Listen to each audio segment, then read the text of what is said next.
आप जो मेरे पीछे देख रहे हो यह है भानगढ़ का किला। तो चलिए हम चलते हैं भानगढ़ किले के अंदर और अंदर से आपको दिखाएंगे किले का नज़ारा और करेंगे इसके बारे में बातचीत। तो चलिए चलते हैं अंदर।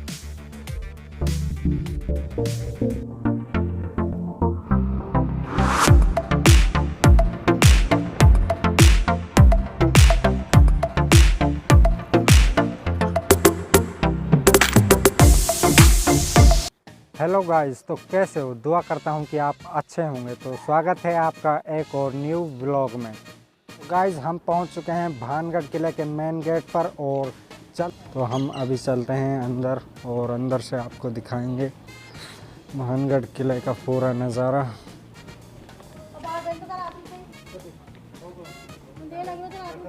तो हम अंदर आ चुके हैं गेट से। तो यहाँ पर रोड के दोनों साइड कच्चे घर मतलब बने तो पत्थरों के हुए हैं, लेकिन यहाँ पर ये टूटे फूटे पड़े हैं।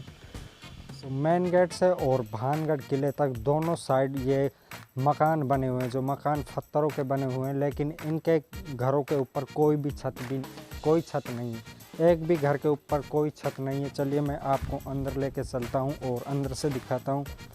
यहाँ से कुछ इस तरह दिखाई देता है। यहाँ पर छोटी छोटी सीढ़ियाँ भी बनी हुई हैं।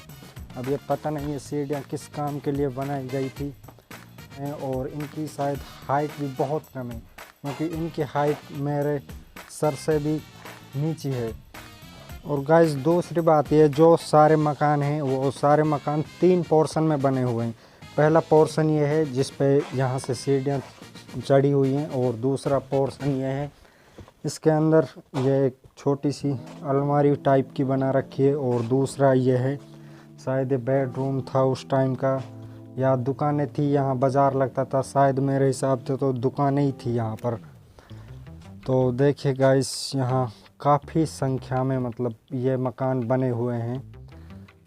आपको जो सामने दिखाई दे रहा है ये भानगढ़ किले का मेन गेट है। पीछे था वो अलग गेट था, वो बाज़ार वाला गेट था। यहाँ से भानगढ़ किला स्टार्ट होता है। हम मेन गेट से अंदर आ चुके हैं और अंदर से कुछ इस तरह दिखाई देता है यहाँ का नज़ारा।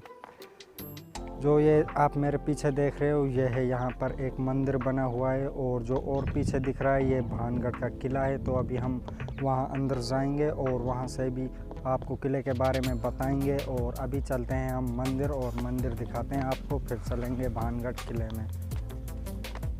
तो ये है गाइस मंदिर, ये हवन का स्थान है और ऊपर कुछ इस तरह बना हुआ है। और ये मंदिर का अंदर का दृश्य है, लेकिन यहाँ पर कोई भी फ़िलहाल मूर्ति वगैरह कुछ नहीं रखी हुई है। तो चलिए हम भानगढ़ किले चलते हैं। यह है भानगढ़ किले का प्रवेश द्वार। तो अभी हम प्रवेश कर रहे हैं अंदर और ऊपर चढ़ेंगे, ऊपर से दिखाएंगे यहाँ का नज़ारा। तो यार लोगों का कहना है कि यहाँ पर आज भी रात के समय में सैनिकों के चलने की आवाज़ आती है। जो भी रानी रत्नावती थी, राजा माधो सिंह थे और जितने भी गांव के यहाँ लोग थे, जो भी इस किले के अंदर रहता था, कहते हैं कि आज भी रात को समय ऐसे ही बाज़ार लगता है। पीछे जो दुकानें थी वहाँ पर ऐसे ही बाज़ार लगता है। यहाँ पर सैनिकों की चलने की आवाज़ें आती है। रात को बिल्कुल वैसा ही माहौल होता है जैसा पहले के टाइम में यहाँ पर राज होता था। किले में चढ़ते ही हमें गुफा दिखाई दी है, तो चलिए इसके अंदर चलते हैं। यहाँ पहले काफ़ी लोग आए हुए हैं, तो चलिए देखते हैं इसमें क्या है भाई। इसमें और कुछ नहीं अंदर इसमें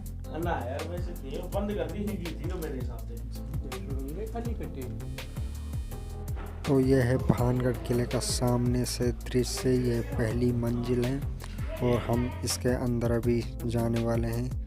तो यहाँ सीढ़ियों के पास से एक ये गेट बना हुआ है, तो इसके अंदर बहुत सारे कमरे हैं। तो चलिए हम इन कमरों के अंदर चलते हैं और देखते हैं। और अंदर से देखिएगा यहाँ इस तरह डिज़ाइन की गई है, इस तरह से यहाँ बना हुआ है।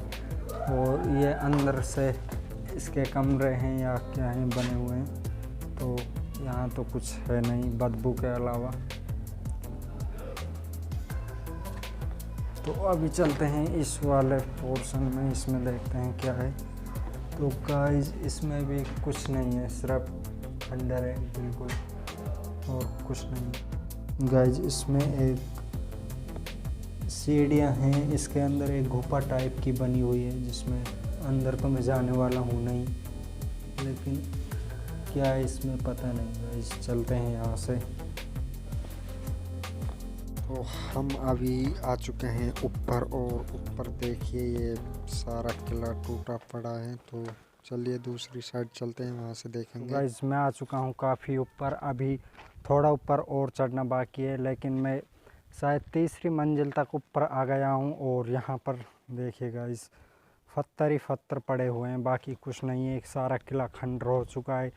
गाइस ये जो आप देख रहे हो ये किले का बीच का हिस्सा है, मतलब इससे नीचे 2 पोर्शन है और इसके बाद भी एक और ऊपर पोर्शन है। तो ये यहाँ से कुछ इस तरह दिखाई देता है। गाइस यहाँ भी जितने मकान हैं, जो ये कमरे बने हुए हैं, तो इनके ऊपर की जो छत है वो भी बिल्कुल टूट चुकी है, ख़त्म हो चुकी है। और दीवारों के पत्थर हैं वो भी गिर रहे हैं, और कुछ दीवार तो बिल्कुल ही ख़त्म हो गई हैं।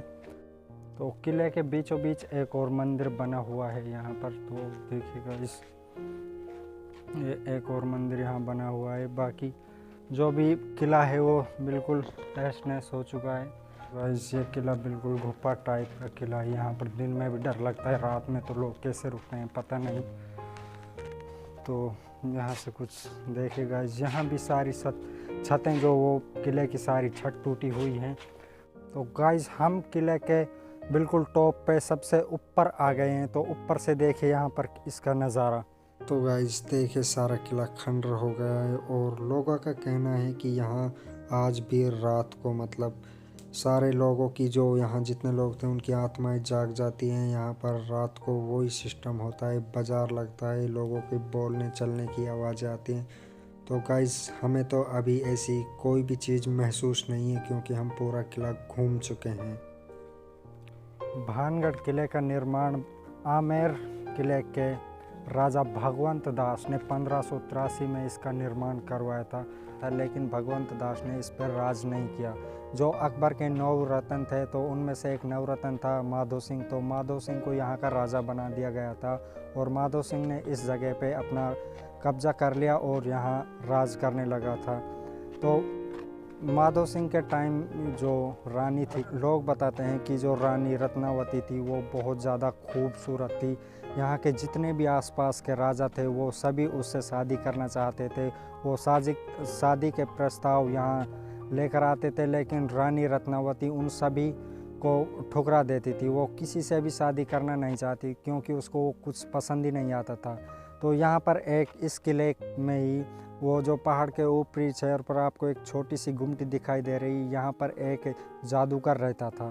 तो जादूगर था वो रानी को हासिल करना चाहता था। एक बार क्या हुआ कि वो जहाँ से रानी के लिए इत्र परफ्यूम जाती थी, वो उस दुकान पर गया, और उस परफ्यूम पे उसने काला जादू कर दिया कि ये परफ्यूम रानी के पास जाएगी, तो रानी इसको अपने शरीर पे जैसे ही लगाएगी तो वो हवा में उठकर उस जादूगर के पास चली जाएगी। लेकिन जैसे ही परफ्यूम रानी के पास गई, तो उस रानी को महसूस हो गया कि इस पे कुछ तो हुआ है। तो रानी ने वो इत्र थी, जो परफ्यूम थी, वो एक बड़े से पत्थर के ऊपर पटक दी। तो हुआ क्या कि जैसे ही परफ्यूम पत्थर के ऊपर पटकी, तो वो पत्थर हवा में उठा और सीधा काले जादूगर के ऊपर जा गिरा, जिससे काले जादूगर की वहीं मौत हो गई। तो मरते मरते जादूगर ने यहाँ श्राप दिया कि जितने भी यहाँ गांव के लोग हैं और इस किले में जितने भी लोग राज कर रहे हैं, इस किले में जो भी रह रहा है, वो यहाँ पर कोई जीवित नहीं बचेगा। ये कुछ ही दिनों में यहाँ से उजड़ जाएगा। और गाइस यहाँ हुआ भी कुछ ऐसा ही था कि जैसे ही जादूगर मरा, तो उसके कुछ दिन बाद यहाँ पर लड़ाई हो गई थी माधो सिंह के बीच, और रानी भी इसी युद्ध के दौरान मर गई थी। तो उस दिन से यहाँ पर यह जगह बिल्कुल ही खंडर हो गई, क्योंकि उसके बाद किसी ने इस जगह पे